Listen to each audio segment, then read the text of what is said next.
Hello everyone, welcome to sleepy classes. आज हम discuss करेंगे वीकली करंट अफेयर्स के क्विज, यानी कि 15 क्वेश्चंस डिस्कस करेंगे with respect to current affairs. And इनमें से कुछ क्वेश्चंस आप देखेंगे हमारा जो करंट अफेयर्स का सेशन जाता है उसमें ऑलरेडी कवर्ड है।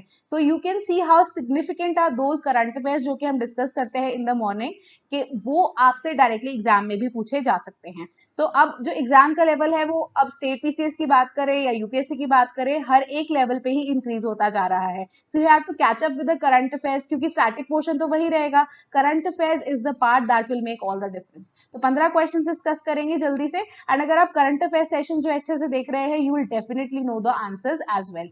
सो let's get started. First question we have is कि which one of the following statement is incorrect regarding monkeypox? A, it can be transmitted through respiratory pathway. B, it is a rare viral disease. C, it was first identified in Central and Western Africa. D, children and pregnant women are at high risk from the disease. तो यहाँ पे हमें incorrect statement जो है वो mark करनी है. So kindly mark your answers please. तो इसका करेक्ट आंसर है ऑप्शन नंबर सी, यानी कि जो इनकरेक्ट स्टेटमेंट है वो ऑप्शन नंबर सी है कि it was first identified in I guess western Africa and central and western Africa. So ये गलत स्टेटमेंट है। ये ट्रैवल जरूर की है सेंट्रल या वेस्टर्न अफ्रीका से, बट फर्स्ट आइडेंटिफाइड केस जो है मंकी पॉक्स का मंकीज में कोपनहेगन में 1958 में किया गया था। सो अब इसकी स्प्रेड जो है वो कैसी होती है? डायरेक्ट कॉन्टैक्ट होती है, यानी कि लीजन्स होती हैं आपकी बॉडी पे, कट्स होते हैं उससे, ठीक है। कोई भी ओपनिंग हो तो बॉडी फ्लूइड से होती है, रेस्पिरेटरी ड्रॉपलेट से भी होती है, कंटामिनेटेड मटेरियल से भी होती है, सच एज बेडिंग, जब आप शेयर करें किसी इन्फेक्टेड पर्सन के साथ। तो मंकी पॉक्स जो है इट वाज, या जो उसका जो रैश आता है या जो सिम्टम में रैशेस आते हैं, it is similar to that of the small pox का रैश जो आता है। तो स्मॉल पॉक्स जो एक ऐसी डिजीज ऑलरेडी इरेडिकेट कर चुके हैं हम वर्ल्ड से, but still some of those things which have come in the form of small pox के जितने भी हमारे पास सिम्टम्स है वो कुछ कुछ मंकी पॉक्स पे भी है। सो सिमिलरली अब स्मॉल पॉक्स की जो वैक्सीनेशन जो है सिमिलरली यूज भी की जा रही है फॉर द मंकी पॉक्स के इन्फेक्शन के जितने भी सिम्टम्स कम करने के लिए। So next question we have is कि consider the following statement regarding Beti Bachao Beti Padhao scheme. First, it also aims to provide a girls toilet in every school. Second, it aims to improve nutritional status of the girls. Third, it is currently covering all the Indian districts. Which of the above statements are correct? A 1 and 2, B 1 and 3, C 2 and 3, D all of the above. तो इसका correct answer है option number D. बहुत ही famous ये scheme है बेटी बचाओ बेटी पढ़ाओ आंदोलन, जो कि 2015 में शुरू किया गया था चाइल्ड सेक्स रेशियो को रिगार्ड में रखते हुए, ठीक है। एंड इसे इंप्लीमेंट किया गया है सभी स्टेट्स के साथ विद 100% सेंट्रल असिस्टेंस, यानी कि टोटली सेंट्रल गवर्नमेंट का ये जो हमारा फोटे है या सेंट्रल गवर्नमेंट ने इनिशिएटिव स्टार्ट किया था स्पेसिफिकली, जो कि डेडिकेटेड है टुवर्ड्स गर्ल चाइल्ड। तो ये ट्राई मिनिस्ट्रियल स्कीम है। ट्राई मिनिस्ट्रियल कैसे? ट्राई यानी कि 3 मिनिस्ट्रीज इसमें इंक्लूडेड है। Women and child development ministries की नोडल मिनिस्ट्री रहेगी, ठीक है, और 2 अदर जो मिनिस्ट्रीज इसमें इन्वॉल्व है, हेल्थ एंड फैमिली वेलफेयर, साथ ही साथ एजुकेशन। तो अब इसके ऑब्जेक्टिव्स में हम देख लेते हैं कि अभी हमें welfare services intended for girls, ठीक है, इनिशियली स्टार्ट भी की है एंड कैरी फॉरवर्ड भी कर रहे हैं। एंड इसके अंदर सर्विसेज के अंदर एक प्रोवाइड किया जाएगा हमें girls toilet in every school as well. तो अब इफेक्टिव एनफोर्समेंट करनी है pre conception and pre natal diagnostic techniques को लेकर भी। Still it has been banned, but अब किसी भी तरीके से इंटरनली इस तरह की प्रैक्टिस जो है वो रोकी जानी चाहिए at the grass root level, ये गवर्नमेंट चाहती है, ठीक है। साथ ही साथ गर्ल्स के एजुकेशन के लिए काम किया जाएगा, इंप्रूव करना है सेक्स रेशियो एट बर्थ, साथ साथ जो डिफरेंस है with regards to gender under the 5 child mortality rate, उसे हमें कम करना है। साथ ही साथ इंप्रूव करना है न्यूट्रिशनल स्टेटस जो लड़कियों का है, कैसे? ताकि जो अंडरवेट या एनीमिक गर्ल्स है under the age of 5 years, उनके लिए हमें काम करना है अंडर दिस आंदोलन, दैट इज बेटी बचाओ बेटी पढ़ाओ आंदोलन। So next question we have is consider the following statement. First, the global gender gap index is published by the World Bank. Second, global gender gap index consists of 3 dimensions which consists of economic participation and opportunity. Second है educational attainment. Third, health and survival. Which of the above statements are correct? A 1 only, B 2 only, C both 1 and 2, D neither 1 nor 2. तो इसका correct answer है option number D कि दोनों की दोनों statements है गलत। कि जो ग्लोबल जेंडर गैप इंडेक्स है ना 2022 का, ये रिलीज किया था वर्ल्ड इकोनॉमिक फोरम ने, वर्ल्ड बैंक ने नहीं किया था। इसके अकॉर्डिंगली इंडिया रैंक कर रहा है 135 आउट ऑफ 146 कंट्रीज। सो इस हिसाब से जो हमारी सेकंड स्टेटमेंट थी वो इनकरेक्ट कैसे हो रही है कि हमें सेकंड स्टेटमेंट में 3 जो है डायमेंशन दी गई हैं, बट एक्चुअली में कंसिडर करता है ये 4 की डायमेंशन, जिसमें इंक्लूड हो रही है economic participation and opportunity, educational attainment, health and survival और political empowerment. So next question we have is कि CASTA is a law that came into effect in the US in 2017 meant to punish countries having deep engagements with first Russia, second North Korea, third Iraq.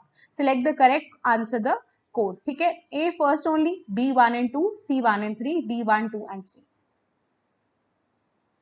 सो इसका correct answer है option number B, that is Russia and North Korea, and इसके साथ साथ Iran भी इसमें included है, Iraq नहीं Iran included है। तो जो कास्ता लॉ है वो यूएस ने जो है 2017 में इफेक्ट में लेके आया था ताकि वो पनिश कर सके कंट्रीज को जिनकी डीप एंगेजमेंट्स है। कौन सी कंट्रीज के साथ? रशिया के साथ, नॉर्थ कोरिया के साथ एंड ईरान के साथ। अब वो कैसे पनिश करेगा कंट्रीज को? इकोनॉमिक सैंक्शंस लगा के, यानी कि उनके ऊपर हम चार्ज लगाएंगे, उनके ऊपर पेनल्टीज लगाएंगे। तो सिग्निफिकेंट ट्रांजैक्शन इसमें वर्ड यूज किया गया है with Russian intelligence and military agents, उनको सब्जेक्ट किया जाएगा एटलीस्ट 5 काइंड्स ऑफ सैंक्शंस जो कि यूएस ने खुद से डिफाइन की है। ऑर्डिनरी सैंक्शंस जो है इट विल नॉट, जो ऑर्डिनरी ट्रांजैक्शन सॉरी हो रही है, it will not invite sanctions. तो ऑर्डिनरी कोर्स में अगर आप कोई भी किसी भी तरह का ट्रेड कर रहे हैं उसके लिए कोई आपके ऊपर सैंक्शन नहीं होगी, बट आपके ऊपर सैंक्शन तब लगाई जाएगी जब आप किसी भी तरह की डीप एंगेजमेंट्स करेंगे। अब डीप एंगेजमेंट्स के लिए you can very well understand कि अगर आप आर्म्स परचेज कर रहे हैं इलीगली भी, ठीक है, अगर आप मिलिट्री एजेंट्स के लिए काम कर रहे हैं या रशिया के लिए, नॉर्थ कोरिया के लिए ऐसे काम कर रहे हैं विच इज नॉट करेक्ट, या कंस्पायर कर रहे हैं अगेंस्ट अदर नेशंस, तो वो जो है आपके ऊपर इकोनॉमिक सैंक्शंस आपकी कंट्री के ऊपर लेकर आया जा सकता है। तो इंडिया ने अब S-400 ट्रायम्फ मिसाइल जरूर परचेज किया है जिसके पास एडवांस कैपेबिलिटीज है टू जज डिस्टेंस, जिसमें टारगेट को लॉन्च भी किया जा सकता है। सरफेस टू एयर मिसाइल है ये for the attack purposes, but अब इसके ऊपर हमारे ऊपर इकोनॉमिक सैंक्शंस है, इंडिया के ऊपर इकोनॉमिक सैंक्शंस जो है वो नहीं लगेगी क्योंकि it is a joint venture for manufacturing or developing weapons in the future or any kind of major deals with Russia. So it is not a ordinary, अगर so it is an ordinary transaction and साथ ही साथ एक joint venture है, so it will not call upon for any kind of sanction over India. So next question we have is which of the Central Asian nations border with Caspian Sea? First Kazakhstan, second Tajikistan, third is Turkmenistan and fourth is Uzbekistan. Select the correct code. A 1, 2 and 3, B 1 and 3, C 1, 3, 4 and D 2 and 4. तो इसका correct answer है option number B, that is first and third, that is Kazakhstan and Turkmenistan. तो आपको obviously दिख रहा होगा map में, so Tajikistan and Turkmenistan is the correct answer. So next question we have is कि with reference to kala azar consider the following statements. First, leishmaniasis is caused by a protozoan parasite which is transmitted by the bite of infected female Phlotobene sandflies. Second is leishmaniasis is also linked to the environmental changes such as deforestation, building of dams, irrigation schemes and urbanization. Which of the above statements are correct? A 1 only, B 2 only, C both 1 and 2, D neither 1 nor 2. तो इसका correct answer है option number C, that is both the statements are correct. कि जो काला आजार है that is visceral लेishmaniasis जिसको हम बोलते हैं, इसको काला आजार भी कहा जा रहा है। एक फेटल डिजीज है इफ लेफ्ट अनट्रीटेड, तो 95% जो है केसेस में इसकी फेटेलिटी रेट है। तो कैसे है इसके पास, या जो इसके जो सिम्टम्स है वो क्या क्या है? इरेगुलर बाउट्स ऑफ फीवर होते हैं, वेट लॉस होता है, एनलार्जमेंट होती है स्प्लीन एंड लिवर की, साथ साथ आपको अनीमिया भी होगा। अब most of the cases Brazil में आए हैं, ईस्ट अफ्रीका में आए हैं और इंडिया में भी केसेस आए हैं इसके। तो लेishmaniasis जो है it is caused by what? Protozoan parasite, जो कि ट्रांसमिट होते हैं बाय द इन्फेक्टेड बाइट या फिर कह सकते हैं by the bite of the infected female phlebotomine sandflies. साथ ही साथ जो डिजीज है वो इफेक्ट कर रहा है poorest of the people and associated है with malnutrition as well. Population की जो डिस्प्लेसमेंट भी है उस वजह से भी, पुअर हाउसिंग की वजह से भी, वीक इम्यून सिस्टम की वजह से भी and lack of financial resources भी। तो लेishmaniasis जो है इसको हम लिंक करते हैं किसके साथ? एनवायरमेंटल चेंजेस के साथ भी, deforestation, building dams, irrigation schemes and urbanisation. तो estimated is 7 lakh to 1 million जो न्यू केसेस है they occur naturally of the kala azar. So next question we have is which of the following species is not included in the IUCN's red list as critically endangered? A great Indian bustard, B Andaman white-toothed shrew, C Asiatic lion, D Kondana rat. सो इसका correct answer है option number C, that is Asiatic lion. तो Asiatic lion जो है वो as an endangered species की तरह उसे रजिस्टर किया गया है या उसको नोटेड डाउन किया गया है as an international unit for conservation of nature, that is IUCN की हम जो लिस्ट है ऑफ द एनिमल्स, ठीक है। और जो बाकी सारी स्पीशीज है वो हमारी IUCN की रेड लिस्ट में ही इंक्लूडेड है। So next question we have is कि what is the Sanda method related to? A, it is an informal means of giving loans in rural areas by money lenders. B, it is a method of mustard cultivation mainly practiced in Rajasthan. C, it is a type of double transplant method of paddy cultivation under the conditions of delayed rainfall. D, it is a local traditional art form mainly practiced in South India.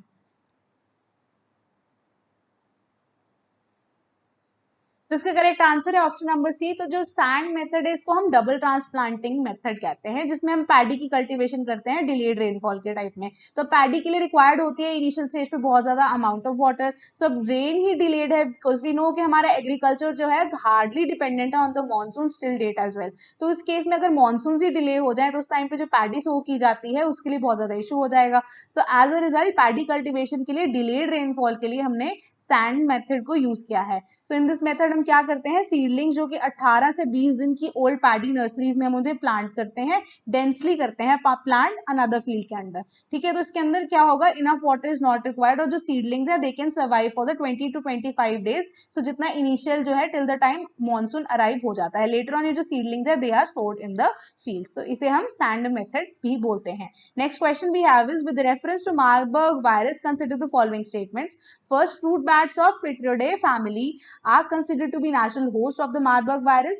Second, there is treatment to neutralize the virus, but a range of blood products and immune therapies are currently under development. Third, the Marburg virus is transmitted to people from fruit bats and there is no possibility for human to human transmission. Which of the above statement or statements are correct? A 1 and 2 only, B 1 and 3 only, C 2 and 3 only, D all of the above. सो इसका correct answer है option number A, that is first and second statement हमारी, कि जो actually में Marburg virus है उसके ऊपर भी वीडियो बनाई गई थी, काला अजहर के ऊपर भी वीडियो बनाई गई थी। सो मार्बर्ग जो वायरस डिजीज है इसको हम मार्बर्ग हेमोरेजिक फीवर भी बोलते हैं, सिवियर डिजीज है, इसमें मैंने बताया था, मैंने ही वीडियो बनाया था वो। सो अराउंड 50% हमारा एवरेज फिटेलिटी रेट है एंड फिटेलिटी रेट जो है 24% से 88% तक जो है वो वेरी करता है।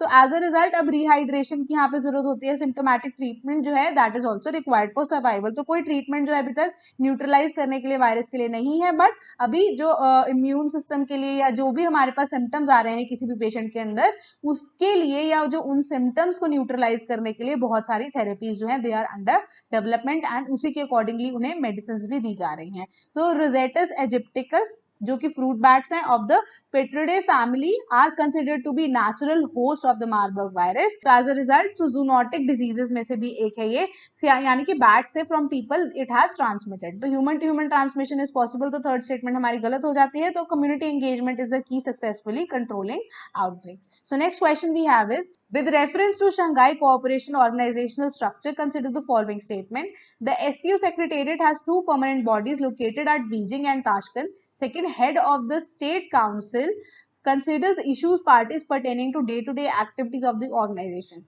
Third, Foreign Ministries Council is the supreme decision-making body of the organization. Which of the above statements are correct? A 1 only, B 1 and 2 only, C 2 and 3 only, D all of the above.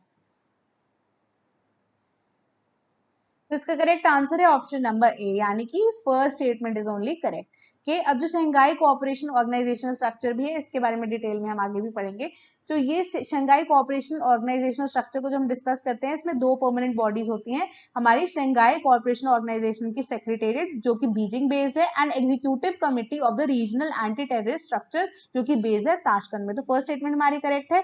Second statement जो है, अब हमारी जो हमारे heads of state council है it is a supreme decision making body of the organization, यानी कि एक साल में एक बार मिलती है जो कि डिसीजंस एंड गाइडलाइंस के बेसिस पे आगे काम जो है करती है।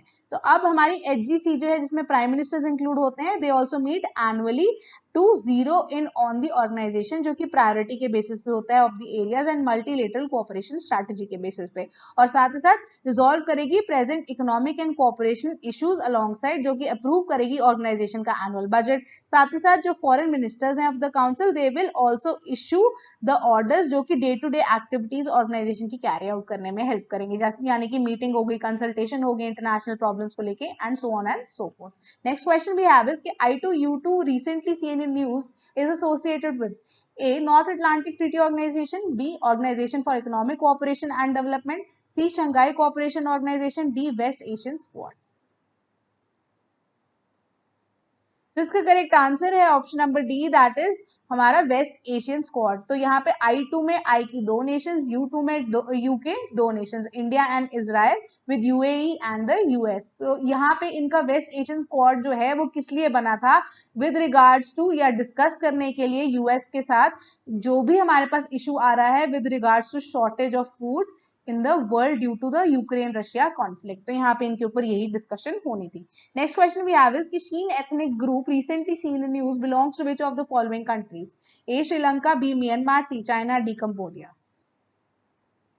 सो इसके करेक्ट आंसर है ऑप्शन नंबर बी कि जो शीन है, sorry, it is an ethnic group native to Shan state and neighbouring states of Myanmar.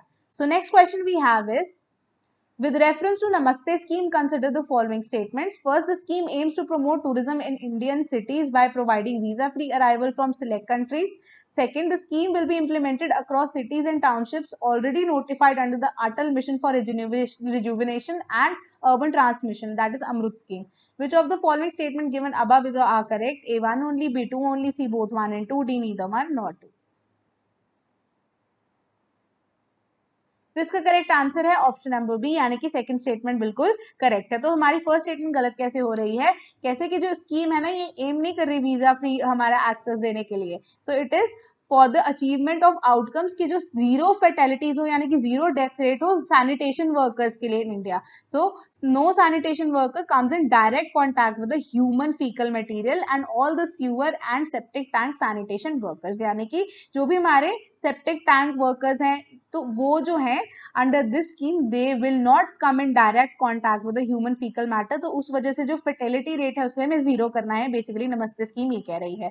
Second statement correct है कि it will be implemented from 2022 to 2026 500 cities में और townships में, और नोटिफाई किया गया है इसे Atal mission for rejuvenation and urban transformation यानी कि अमृत स्कीम के under. So next question we have is के Namsai declaration which was seen in news recently was signed between which of the following states?